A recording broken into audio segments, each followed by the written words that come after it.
अस्सलाम वालेकुम, hello everyone, कैसे हैं आप सब लोग। दुआ करती हूँ आप लोग अच्छे होंगे। तो आइए शुरू करते हैं आज का व्लॉग। ये रहा मेरा विनेगर वाला पानी, चाय रेडी है, नूडल्स रेडी है, बाबा को खाना गर्म करके दे दिया है। और ये मैंने सारा आज काट के रखना है, गोभी पालक या सैलेड का सामान। रात में गोश्त लेंगे, गोभी गोश्त बनाएंगे। और ये रहे मेरे ओट्स, बनाना, इसमें मैंने शुगर नहीं डाली है, सिर्फ बनाना डाला है। तो बस आज मैं ये खाऊँगी, साथ में एक बॉयल एग। रमीज़ ने आज अपनी ड्यूटी स्टार्ट नहीं की थी क्योंकि उनके कार का अभी भी कुछ काम बाकी था, तो वो फिनिश करने वो आज सुबह में चले गए थे और दोपहर में घर वापस भी आ गए थे। फिर 4 बजे अभी गेजी भाई आ गए थे, उनको भूख लगी थी तो घर में जो भी खाना था मैंने गर्म करके उनको दे दिया था और साथ में मैंने वाटरमेलन काट लिया था। अभी घर के सारे काम पड़े हैं, बच्चों को शावर भी देना है। इतना सारा कचरा क्यों निकला है, क्योंकि वाटरमेलन भी काटा, फिर गोभी गोश्त के लिए सारा सामान काटा और इतना सारा धनिया लेके आई थी, उसको काट के वॉश करके फ्रीज़ कर दिया मैंने। अब इसको इस बॉक्स में डाल के फ्रीज़ कर देंगे ताकि ये जल्दी ख़राब ना हो। सैलड भी मैंने रेडी कर लिए और साथ में मैंने गोश्त में सारे मसाले डाल के उसको भी गलने के लिए रख दिया और गोभी पालक को भी साइड में मैं पका लूँगी। और इस बार मैं पालक भी ऐड कर रही हूँ क्योंकि पालक डालने से गोभी गोश्त में और अच्छा टेस्ट आता है। बच्चों को शावर दे दिया, तो इसको मैंने बोला था कि आप दफ्तर के सालन पे ध्यान रखिएगा, मैं शावर देती हूँ। तो उन्होंने चाय भी रख दी, बाबा बोलते हैं चाय बनाओ।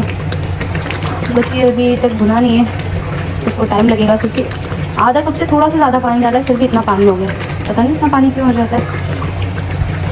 गोभी को भी बस मैंने इसी पतीले में गला लिया, खाली इसका पानी ख़त्म कर लिया। अब ये मसाला भून के बस पतीले में ट्रांसफ़र कर दूँगी और बस हमारी गोभी रेडी हो जाएगी।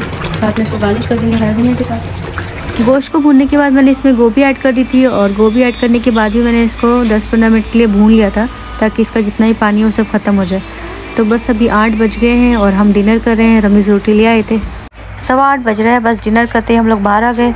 अभी बाहर के थोड़े बहुत काम हमने ख़त्म करने हैं। सबसे पहले लॉन्ड्री जाना है, उसके बाद में रमीज़ की जो एक्स्ट्रा चेयर है वो रमीज़ ला के घर पे रखेंगे और उसके बाद में फिर हम जाएंगे डेल्टा। अभी हम आ गए डेल्टा सेंटर। यहाँ से रमीज़ को थोड़ी बहुत शॉपिंग करनी है अपनी कार के लिए, जैसे इनको फ़ोल्डर लेना था, डायरी लेना था, वो सारी चीज़ें कार में रखनी होती हैं। और बच्चे तो बस टॉय सेक्शन में आ गए हैं और ज़िद कर रहे हैं टॉयज़ लेने के लिए। मैंने तो मना कर दिया लेकिन रमीज़ बोलते हैं ठीक है, एक टॉयज़ लेने दो इनको। मैं इतनी बार डेल्टा गई हूँ लेकिन हमेशा शू रैक लाना भूल जाती थी, तो आज भी जब मैं काउंटर पे खड़ी थी तब मुझे याद आया। फिर हम इसको मैंने बोला आप लोग जाइए बाहर, मैं आती हूँ 2 मिनट में। तो बस मैंने फटाफट शू रैक उठाया और मैं बाहर आ गई। उतनी देर में रमीज़ बाहर वेट कर रहे थे, वो थक चुके थे, उनको नींद भी बहुत आई थी। तो बस घर पे आके फटाफट बच्चों ने अपने टॉयज़ खोले और मैंने शू रैक बोला कि मैं असेंबल कर लेती हूँ। रमीज़ बोलते नहीं लाओ मैं करके देता हूँ, तुम पता नहीं कितनी देर में करोगी। तो शू रैक भी उन्होंने असेंबल करके दिया। तो बच्चे बैठ के अपने टॉयज़ के साथ खेल रहे थे और मैं रमीज़ की हेल्प कर रही थी। तो 12 दिरहम में और क्या चाहिए हमें, 5 लेयर्स थे इसमें और जो भी हमारे डेली वेयर के शूज़ थे वो सारे इसमें आ गए थे। बाकी सारे तो हमने फेंक दिए थे पहले वाले और बाकी जो अच्छे वाले थे वो पाकिस्तान में भेज दिए थे कार्गो में।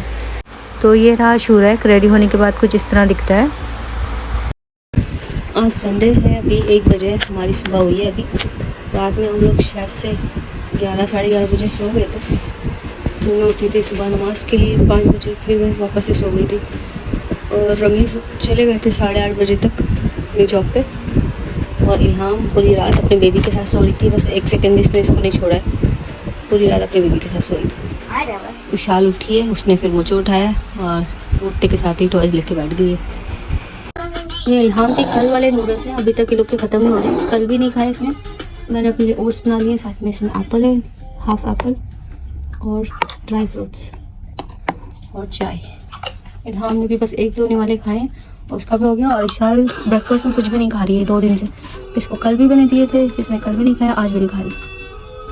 5:15 बज गया, रमीज़ का कॉल आया था, बोलते हैं कि मेरी ड्यूटी फिनिश हो गई है, अभी मैं निकलूँगा यहाँ से अजमान के लिए। और ट्रैफ़िक तो बहुत ज़्यादा होगा क्योंकि इस टाइम पे बहुत ट्रैफ़िक होता है। मॉर्निंग में भी बहुत ट्रैफ़िक मिलता है और इवनिंग में भी, क्योंकि पहले तो रमीज़ नाइट शिफ्ट करते थे और अभी उनकी मॉर्निंग शिफ्ट हो गई है, तो अभी उनको ट्रैफ़िक का सामना करना पड़ रहा है। तो मैं आ गई हूँ किचन में चाय बनाने के लिए, साथ साथ में कपड़े भी वॉश कर रही हूँ।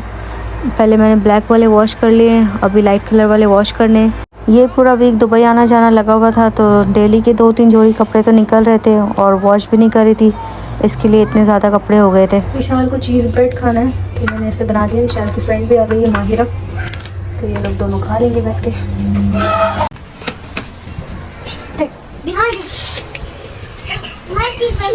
मगरिब का टाइम हो गया था और मैं इशाक को बोली थी कि तुम नमाज़ पढ़ लो, और इशाक को नमाज़ पढ़ने के लिए बोलना मतलब बहुत ज़्यादा मस्के लगाने पड़ते हैं, बहुत डराना पड़ता है, तब जाके वो नमाज़ पढ़ती है। तो जैसे मैं उससे बोलती हूँ वैसे वो अपनी फ्रेंड को बोल रही थी कि माहिरा चलो तुम भी नमाज़ पढ़ो, तुमको अल्लाह से डरना चाहिए, और तुम नहीं पढ़ोगी तो अल्लाह तुमसे नाराज़ हो जाएंगे। तो जो भी इशाल की फ्रेंड आ रही थी, इशाल उनको बोल रही थी चलो तुम भी नमाज़ पढ़ो, तुम भी नमाज़ पढ़ो। बच्चों को नमाज़ पढ़ाने के बाद मैं आ गई हूँ किचन में। आज मैं बना रही हूँ बैगन का भरता। बैगन को मैंने रोस्ट कर लिया है और साथ में मैंने टमाटर, प्याज, हरी मिर्चें, लहसुन इनको भी रोस्ट कर लिया था, और इनके छिलके निकाल के मिक्सर ग्राइंडर में डाल के 1 चम्मच ज़ीरा और धनिया डाल के उसको बारीक सा पेस्ट बना लिया था।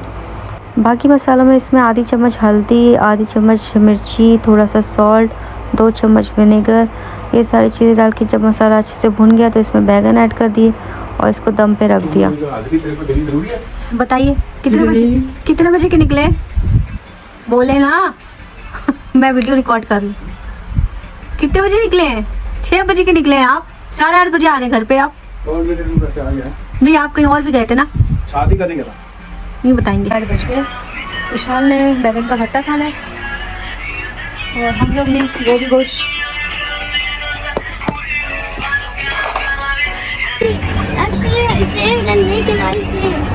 9:30 बज गए हैं। अभी हम जा रहे हैं वॉक करने के लिए। अभी ऐसे ही होएगा रोज़, हम नीचे पाएंगे खाना खा के हम लोग वॉक करने जाएंगे। पहले हम लोग अकेले जाते थे, अभी रमीज़ के साथ जाएंगे। रमीज़ को अपने कार के लिए कुछ स्टिकर लेना थे, तो हमारे जो एरिया में शॉप थी वहाँ तो वो स्टिकर मिले नहीं। इसके लिए हम लोग को नेस्टो के पास जाना पड़ेगा। तो इशाल को मैंने बोला तुम चलोगी इतनी दूर वॉक करके? तो बोलती है नहीं। तो रमीज़ बोले जाना तो पड़ेगा क्योंकि वो ज़रूरी है स्टिकर लेना। तो इशाल को मैंने बहुत मनाया, मैंने बोला अगर एक्सरसाइज करोगी तो हेल्दी रहोगी, फिट रहोगी। तो फिर वो मान गई। फिर इल्हाम को तो रमीज़ ने अपने कंधे पे बिठा लिया था और इशाल के साथ मैं चल रही थी आराम आराम से। तो फाइनली हम लोग आराम आराम से वॉक करके पहुंच गए थे। तो जितनी भी ऑटो एक्सेसरीज़ और ऑटो पार्ट्स की जो भी शॉप्स है ना वो यहाँ पे ही हैं। तो हम लोग यहाँ पे आ गए थे और यहाँ से हमने जो स्टिकर हमें चाहिए था उसको डिज़ाइन करवाया और यहाँ पे प्रिंट कराया। तो 2 स्टिकर चाहिए थे सिर्फ, तो उसके 20 दिरहम लिए थे इन्होंने। पहला वाला जो स्टिकर था उसका साइज़ थोड़ा छोटा था तो फिर वो कैंसिल किया। फिर बाद में हमने 2 और प्रिंट कराए। तो बस स्टिकर प्रिंट करके यहाँ से हम लोग निकले हैं। 11:30 बज चुके थे अभी। उसके बाद हम लोग कार के पास गए, फिर स्टिकर लगाए जहाँ जहाँ लगाने थे। उसके बाद में हम लोग घर गए।